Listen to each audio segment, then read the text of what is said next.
Hey guys, this is Laurel with the Dabbling Hook. Just going to do a quick tutorial because a few people have been asking about the headband I've worn a few times in my videos. This is a very old make and it was a spur of the moment kind of thing, like a lot of the things that I do. At the time I just needed a quick headband, so I did this, not really thinking. And it's come in handy now since I've chopped off all my hair. So I made a couple to try to reverse engineer what I did because, like I said, I didn't write it down.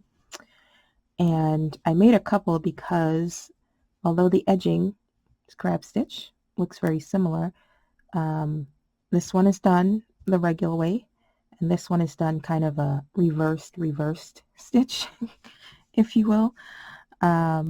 So I just made it to show you, even though they look very similar, if you look closely, you will see that this crab stitch, which is the regular one, is kind of angled this way, whereas this one goes that way. So I will show you those as we go along. All right, you will need your yarn of your choice. I recommend a worsted weight for this.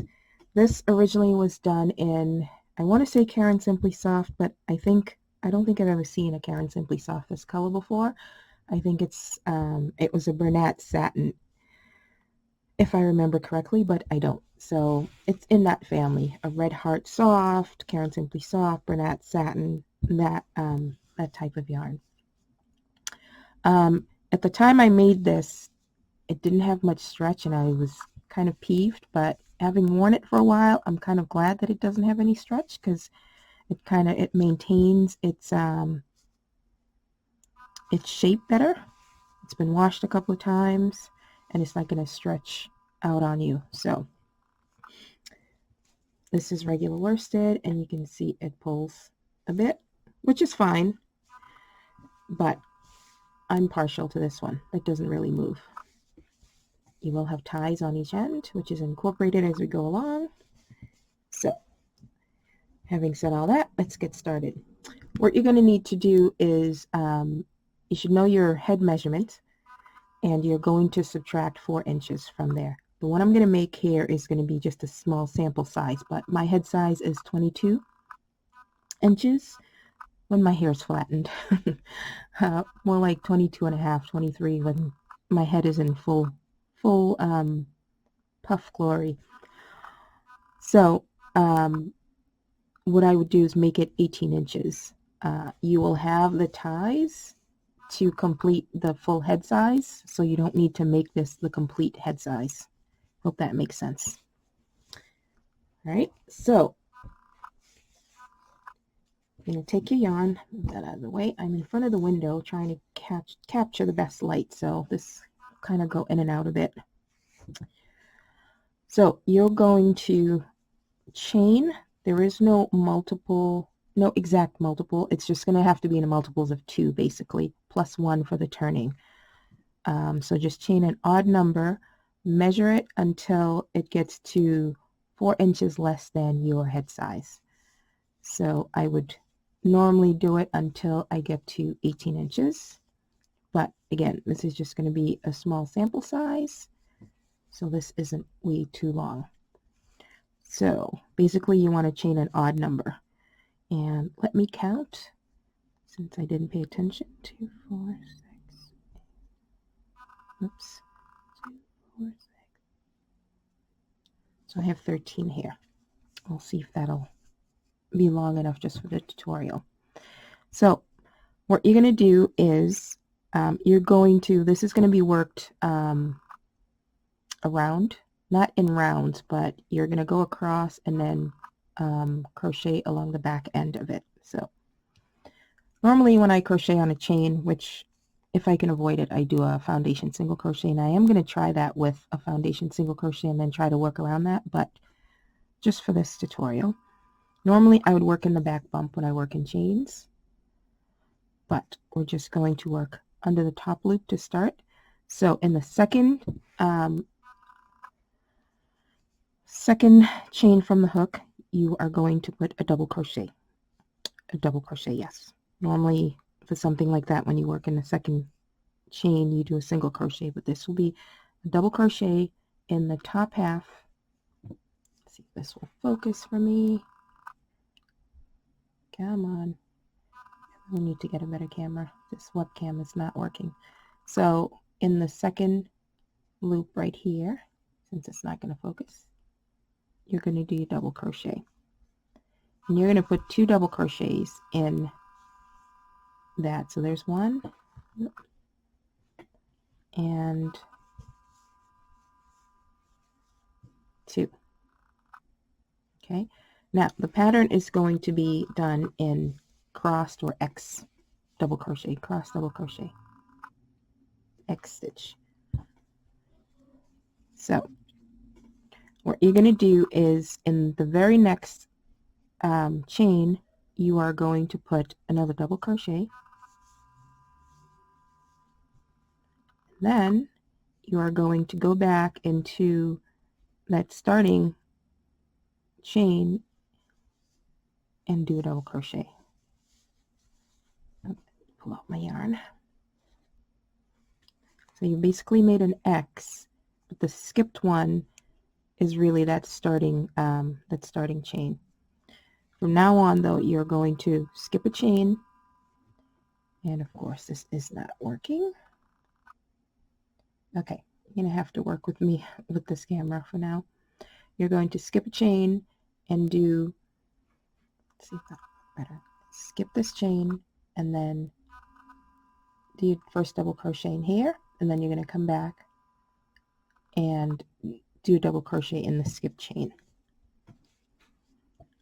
Okay, so make sure you don't work in that one that's already worked in. It looks like it might be available, but if you pull on your work a little, you'll see that it's already worked in. So you're going to skip this chain and then work your double crochet in this one.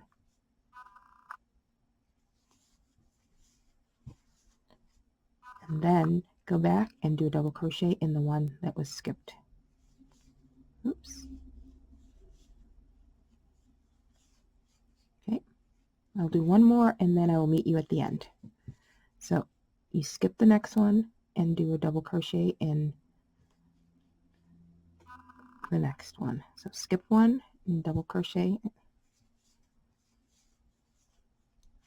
and then come back and work a double crochet in the skipped. Okay, you're making X's. So do that all the way to the end and I will meet you there. Okay, so I am at the end. I work my first double crochet in the final chain, and then I go back to the skipped one, make a double crochet. Now in that final one, we're also going to put another 3 double crochets. It'll work out. So, oops.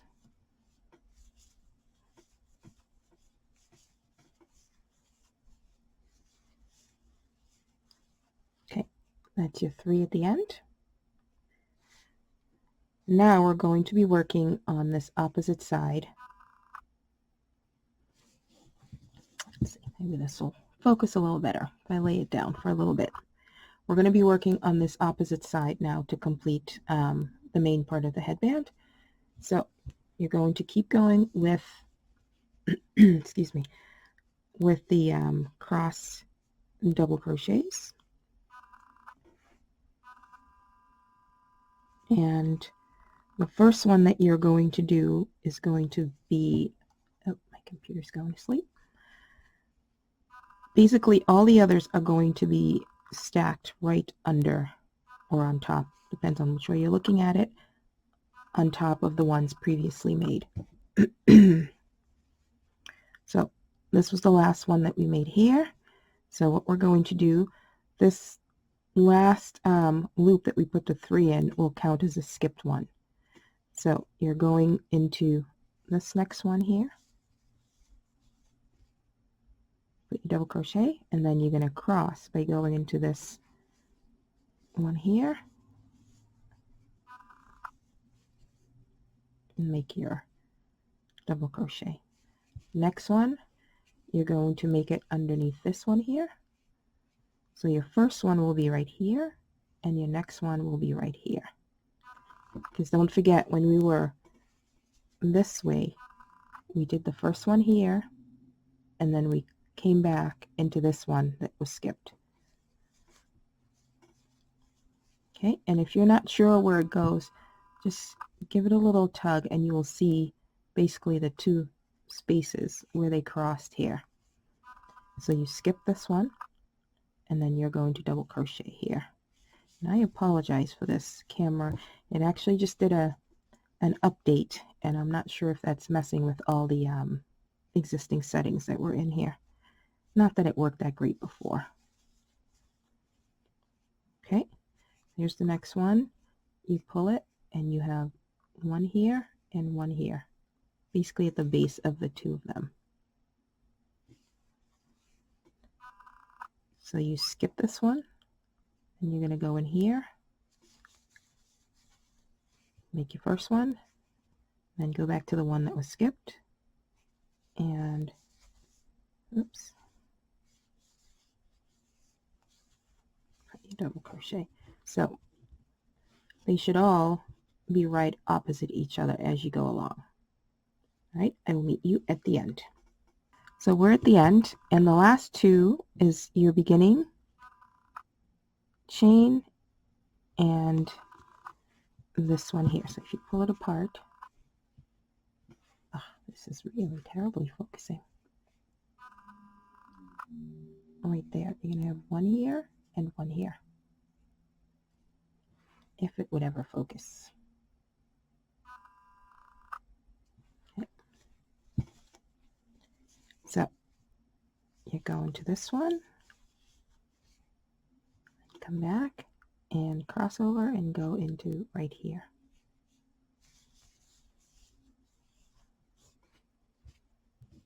As you can see, they're all sitting on top of each other. Okay, and then when we started, we only did two double crochets in that first loop. So we're going to put one more in here to complete the 3. And when you slip stitch to the first, it's going to put you right in the center of things. All right. So that's the body of it. Now we are going to do the crab stitch. And I'm sure most of you know how to do it. It's a little fiddly. Even if you're used to doing it, if you haven't done it in a while, it will be a little fiddly because you're telling your muscle memory to go against what you normally do for a single crochet. So, all right. So what we want to start with is the first strap. So if you want a long strap, you can chain as much as you want. I think I do 15, and I think that's long enough for me where when I tie it, it's not, I don't have all that extra, cord hanging. So I'm going to chain 15 or however many that you want.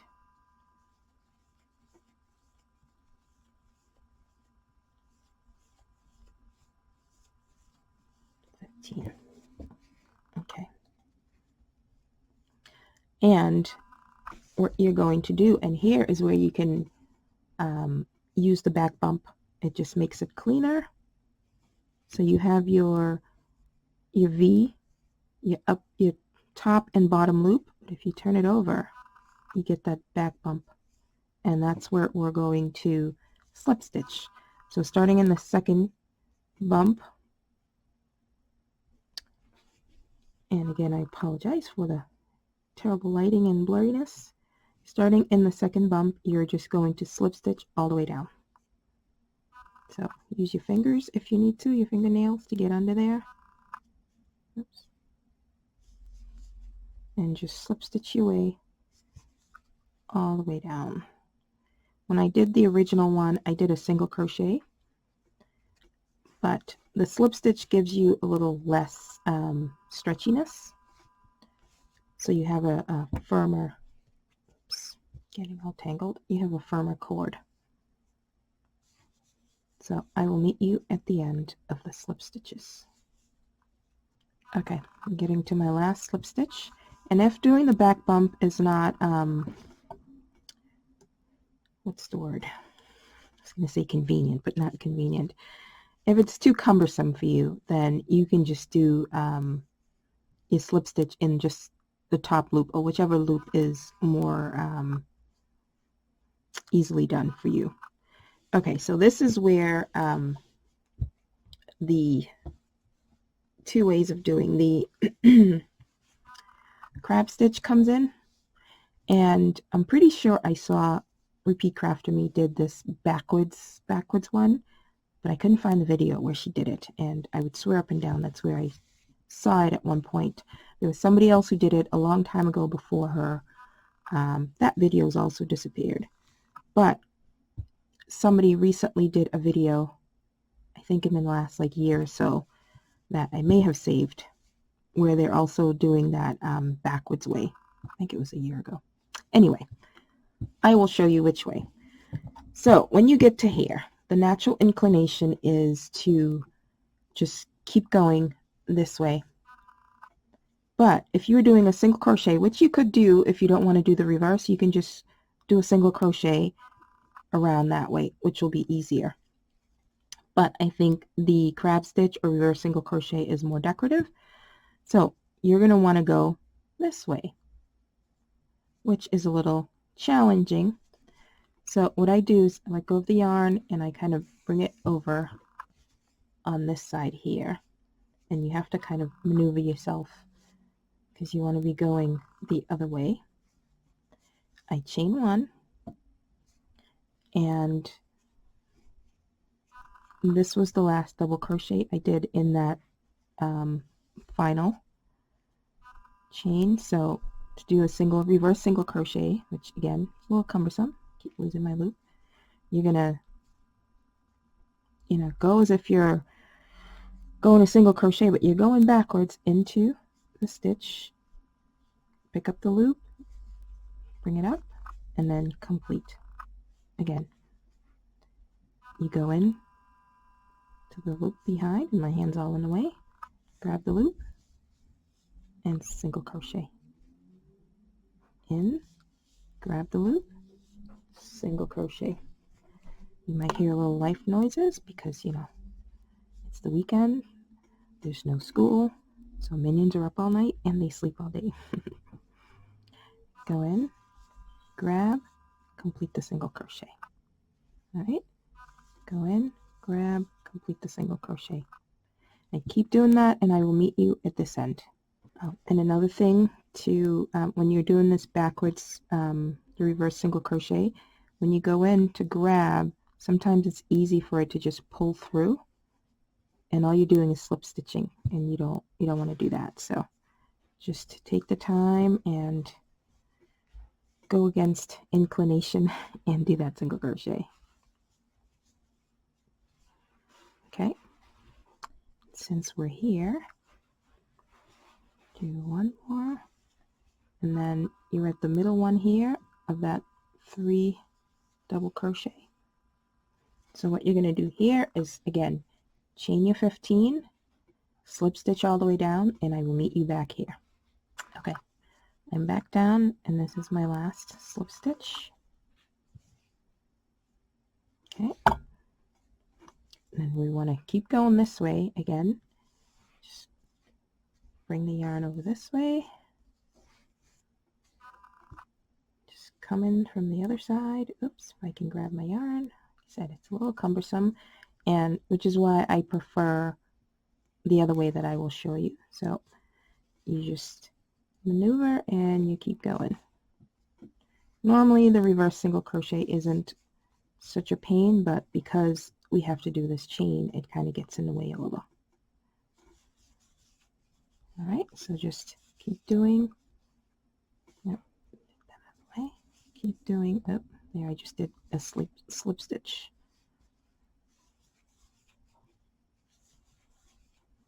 The other thing too is my hands are very cold. 2 days ago we had like 40-degree weather. Yesterday it was 60+ degrees and very blustery. And today the sun is shining, but it's a bit chilly as well. So Spring, and there you go. I just did another slip stitch. So be careful when doing that single crochet. I will meet you at the end.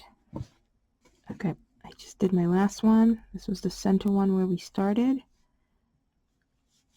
I do center, and I'm not going to bother slip stitching here. I'm just going to chain. I will cut, and I will just use the ends to weave in, to attach and weave in here, and then you will basically be done with your headband. And again, the acrylic has a little more stretch, or the regular acrylic has a little more stretch to it, but there you go. Now, as far as this reverse single crochet, let me show you. It's, to me, it's direction wise it's easier. You may find it a little more cumbersome because you have to do an extra little step. So I have this other one that I was working on. Ooh, I hope you can see that.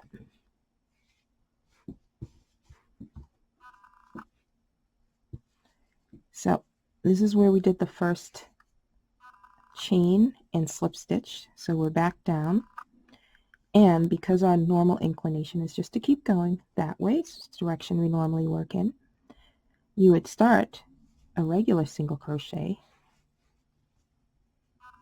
Okay, instead of just completing it, before you do that, what you do, you just tug up a little so it's not too tight, and you twist, and then you complete it. Again, you go in as if to do a regular single crochet, and you got to stop yourself from just doing the completion. You twist it, and you finish your single crochet. So let me do a couple so you can have a better look of it, and I will be back. Okay, so you still get that reversed single crochet look, but instead of it going that way, it's going that way. Now, to the unfamiliar eye, or the non-crocheter, I don't think they would notice. Here, if you did a quick look, you just see reverse single crochet. This is the normal reverse, and this one is the twist. Yep, not too bad, I don't think, and I don't think anyone would notice. So there you go. You have your headband. Measure your head, subtract 4 inches because the tie will account for the rest of it. Do your chains to measure your head size minus the 4 inches. Make sure you chain in an odd number, because one of those chains will be just for the turning, and then you follow the pattern. Let me know if you give this a try and how it works out for you. Let me know if you have any issues with it. Sorry about the blurriness, but you got to work with what you got. And I hope you guys find it doable. I do recommend using a Caron Simply Soft. At least start off with a Caron Simply Soft type yarn, or Red Heart Soft, or Bernat Satin yarn. I'm pretty sure that's what this was, Bernat Satin. Or maybe a Red Heart Soft. Definitely not a Caron Simply Soft. I recommend you start with that. Less stretch, so it's not going to stretch out on you. But if you like the stretchy, softer look, you can go with that as well. Alright. I even like the back of it too. Textures everything. Alright. Give it a try, and I would appreciate some feedback on what you think. If I do write this up, it will be as a paid pattern. But for now, you have the video to go by. Let me know what you think. Alright, bye guys.